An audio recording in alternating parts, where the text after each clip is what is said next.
C'est déjà ou très bientôt le temps des vacances pour se détacher et s'éloigner de la routine. Alors je vous souhaite de très belles et bonnes vacances. Pensez à regarder votre vidéo trimestrielle avec le signe solaire, l'ascendant, le signe de Vénus ou le signe lunaire. Pensez aussi à vous abonner, à mettre un pouce bleu en l'air et puis à commenter si vous le souhaitez. Merci à toutes, merci à tous.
Alors, chers Gémeaux, nous revoici ensemble pour votre tirage du mois de juillet.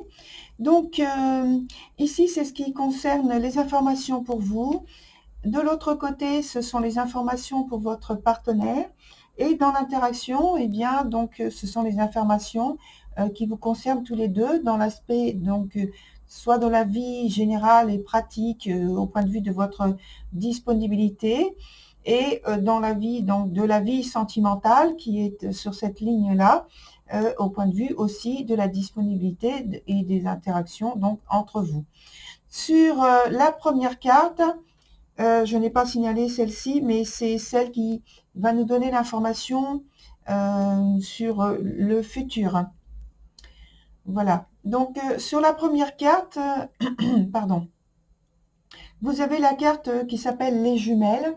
Donc, je pense que c'était pour vous, vous avez là un besoin de trouver votre unité. Vous êtes confronté à vos contradictions intérieures. Alors, peut-être que pour certains, c'est la recherche de votre identité véritable, que vous appelez véritable, que vous nommez véritable, qui est donc le fait d'être dans votre intégrité. Il y a donc cette idée de période de dépouillement où vous allez laisser de côté des choses dans lesquelles vous ne vous reconnaissez pas. C'est-à-dire que vous allez laisser tomber des apparences et en fait de tout ce qui en surface ne vous convient pas, et donc vous allez vous tourner, aller plus profondément vers ce qui vous touche, ce que vous êtes dans votre cœur, et ne plus être un personnage, juste un personnage. Sur la carte qui concerne votre partenaire, on a l'Angelot, qui est une carte en sens inverse. Donc là, il y a un besoin de trouver des réponses à un questionnement intérieur aussi, finalement, pareil que l'autre, mais avec plus de détachement et en discrétion et dans le calme, vraiment dans la discrétion. Sur l'interaction, on a la carte qui s'appelle les perdus, qui est également renversée. Donc là, c'est encore un besoin. Finalement, les trois cartes nous indiquent qu'il y a un besoin qui est fort dans chacun d'entre vous, et dans l'interaction, ça se multiplie finalement. Donc, il y a un besoin d'amour vrai, parce que cette carte parle d'amour vrai, d'amour légitime, d'amour presque absolu. qui s'exprime en fait par l'ouverture concrète de l'un envers l'autre, de la disponibilité, de la fidélité à des valeurs tout à fait réalistes, puisqu'on est dans cette partie-là, mais en même temps qui garde un côté très spirituel et donc très intangible, très émotionnel aussi, qui est presque à fleur de peau.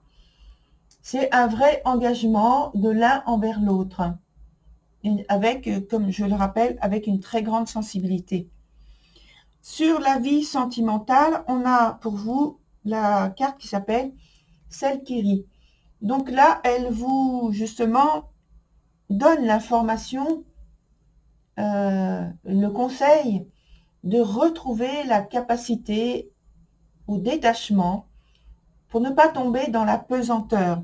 Peut-être qu'actuellement, vous avez pris très au sérieux certains aspects de votre vie depuis une longue période, et maintenant ça vous a rendu peut-être presque trop sérieux, trop triste, trop presque avec de l'amertume. Or, ce n'est pas justement votre véritable identité et votre identitable personnalité. Et cette carte est là pour vous indiquer que non, il faut retrouver le détachement que vous aviez avant. Et si vous ne l'aviez pas vraiment, en tout cas si vous n'en aviez pas conscience vraiment, il serait bien maintenant de trouver cet espace en vous pour retrouver ce temps de détachement et laisser la place à l'amour qui soit plus léger, exprimé avec plus de légèreté, plus de détachement, plutôt que de pesanteur et de lourdeur. Là, c'est le moment de l'apprentissage et donc de retrouver cette capacité à rire, j'ai envie de dire, à vous envoler, à laisser les ombres passer et à accueillir donc toujours la légèreté et l'amour, les sentiments qui en découlent. Avec la carte du serment pour votre partenaire, on a un engagement envers l'autre, on a de la sincérité. Mais alors, est-ce que les implications, la question se pose, est-ce que les implications sont vraies? Peut-être que cette personne se pose des questions par rapport à votre implication dans le couple, au niveau sentimental, je parle. Hein.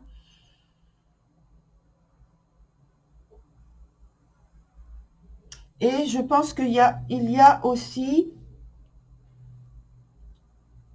par rapport à ce qui est dit, par rapport à ce qui est exprimé, peut-être une crainte justement que ce qui est dit, ce qui est exprimé, soit retourné contre elle-même, cette personne. Donc, il y a peut-être cette crainte-là durant le mois de juillet, et ce qui fait que il y a la possibilité que cette personne, malheureusement, se mette à avoir des attitudes, des pensées, des comportements qui vont l'amener plutôt à déconstruire, à détruire une situation, un lien qu'il y a entre vous et votre partenaire, que vous allez vous retrouver dans une situation désagréable.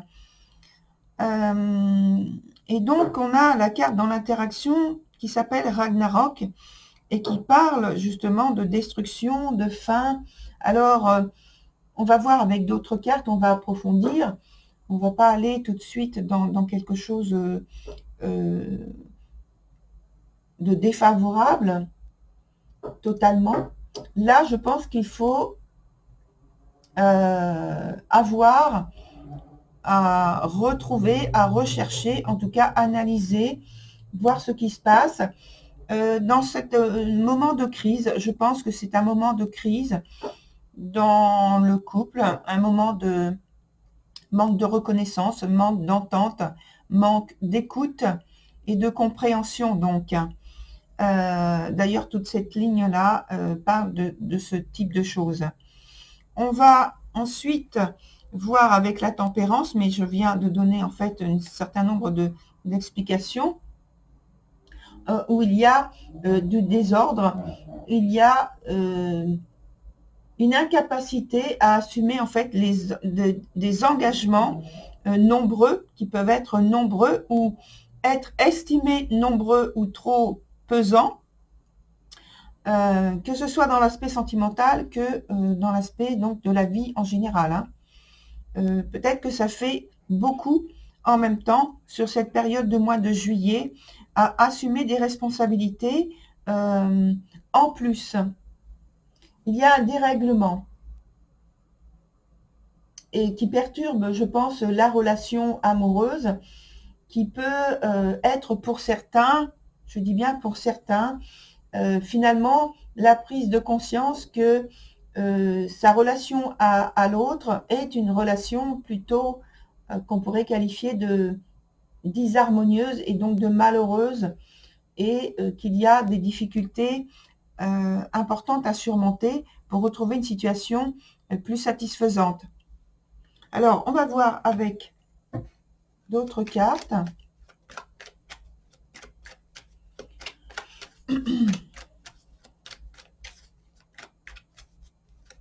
On va surtout voir en fait dans l'interaction ici, dans un premier temps.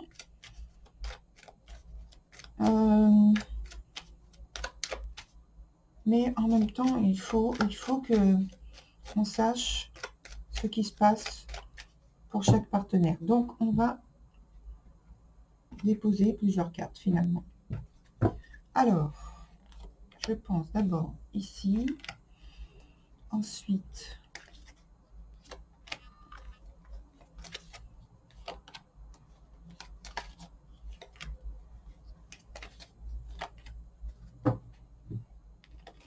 donc ici, on a le 5 de denier renversé, ce qui indique qu'il y a justement un aspect de dérèglement, peut-être vis-à-vis de ce que vous avez comme vision, comme impression, comme, je ne veux pas dire comme sentiment en tant que sentiment amoureux ou sentimental, etc., mais simplement des impressions qui ne sont pas positifs vis-à-vis de votre partenaire, c'est-à-dire, pour pousser plus loin l'explication, que vous avez l'impression que cette personne ne se trouve pas en meilleur état d'esprit, en très bon état d'esprit vis-à-vis de vous.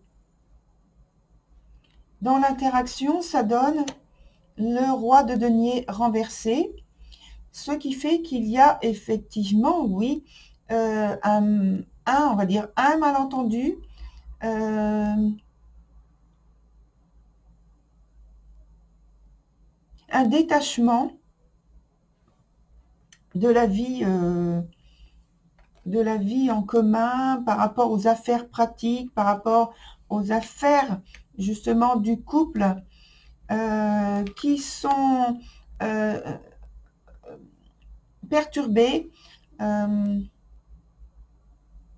et que ça vous touche concrètement chacun de votre côté. Néanmoins, votre partenaire reste, on l'a vu tout à l'heure avec la carte de l'Angelot renversée, elle cherchait donc des réponses, cette personne, il y avait un questionnement intérieur, mais elle reste quand même très, très stable intérieurement, très en relation, très en lien, très en contact avec la réalité de ce qui est vécu. Et pour vous, par contre, il y a une perturbation, un dérèglement qui se fait.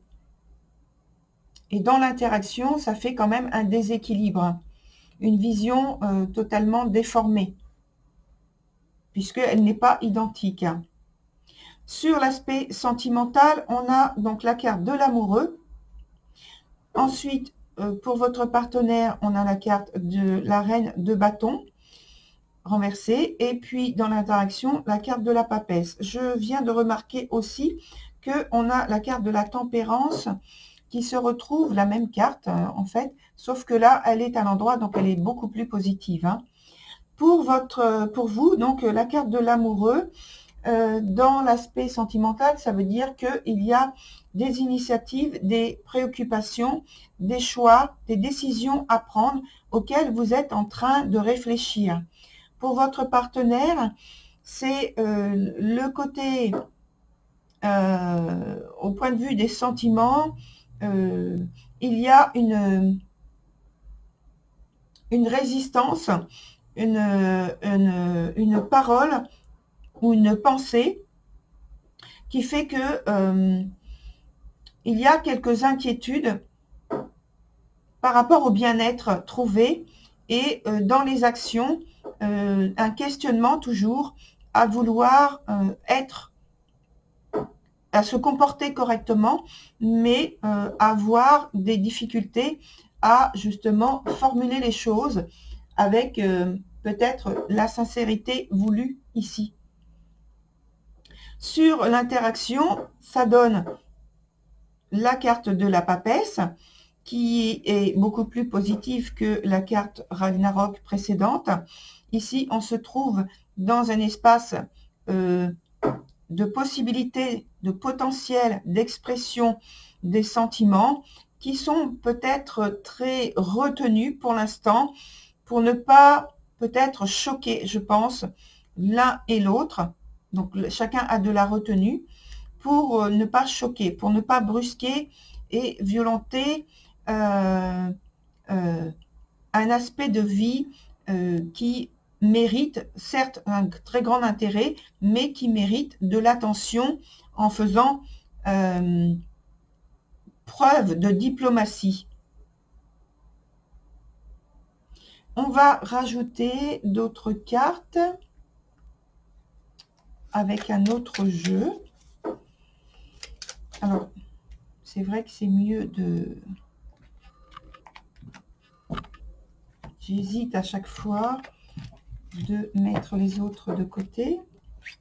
Voilà, bon, allez. Déjà pour vous, c'est mieux pour mieux distinguer le tirage suivant. Donc avec ces cartes-là, on va voir la tonalité dominante de votre tirage, la synthèse, l'issue, et puis un événement ou une attitude sur lequel il faut porter votre attention. Alors là, on a deux cartes qui ont sauté. C'est la carte de la tentation et la carte qui s'appelle ennemi caché. Je pense qu'il faut porter votre attention sur peut-être des accords, des discussions, des négociations que vous pouvez avoir, alors soit directement avec votre partenaire, soit avec d'autres personnes de l'extérieur du couple, parce que on avait la carte juste avant de la tempérance renversée, donc ça peut être justement de l'extérieur, des contacts extérieurs. Donc il faut porter votre attention notamment là-dessus. Alors, faire attention à vos réactions, parce qu'il y a une carte qui vient de sauter encore. Le jeu parle beaucoup là, qui parlait d'impulsion aveugle. Et donc, il faut faire attention à ne pas réagir, mais à agir avec réflexion, même si vous avez, comment dire, des interactions avec des personnes qui vous semblent pas très sérieuses, qui vous semblent hostiles. Veillez pour vous-même, soit pour vous-même dans le couple, soit vous, par rapport à la personne avec qui vous êtes en couple, parce qu'il peut y avoir aussi conflit dans ces cas-là, de faire attention, de rester en fait très concentré et réfléchi, de faire preuve de discernement et de discipline. Voilà, donc maintenant, on va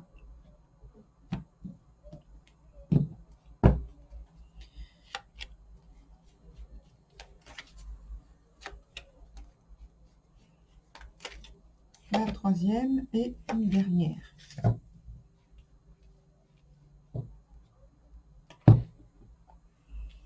Alors, on retourne.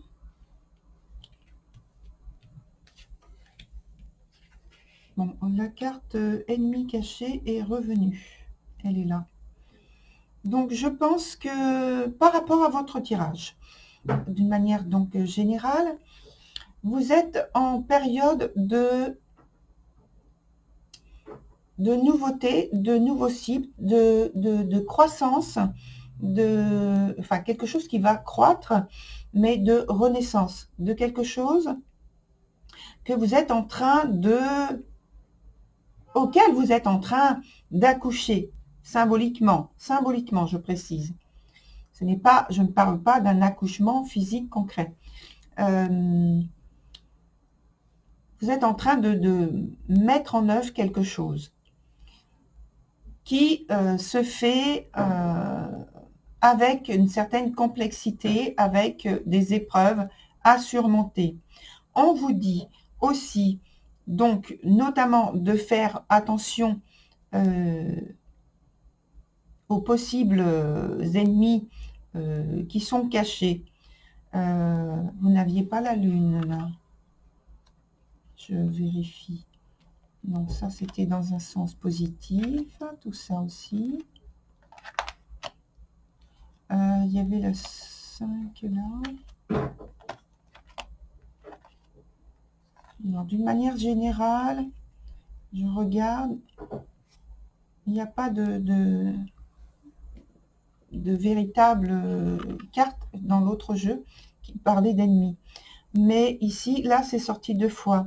Donc, je pense qu'il faut en tenir compte, bien sûr, parce qu'elle sort 2 fois. Et puis, il faut aussi porter attention à tous les documents écrits, que ce soit par message, que ce soit vous qui échangez, notamment on peut parler aussi d'internet, hein. Donc si vous échangez beaucoup vous passez beaucoup par ce média, il peut y avoir de votre côté un document, soit si vous cherchez par rapport de l'aspect général de votre vie, si vous cherchez du travail, si vous avez des négociations, des échanges, un succès, une réussite par rapport à ça, par rapport à cet aspect de votre vie.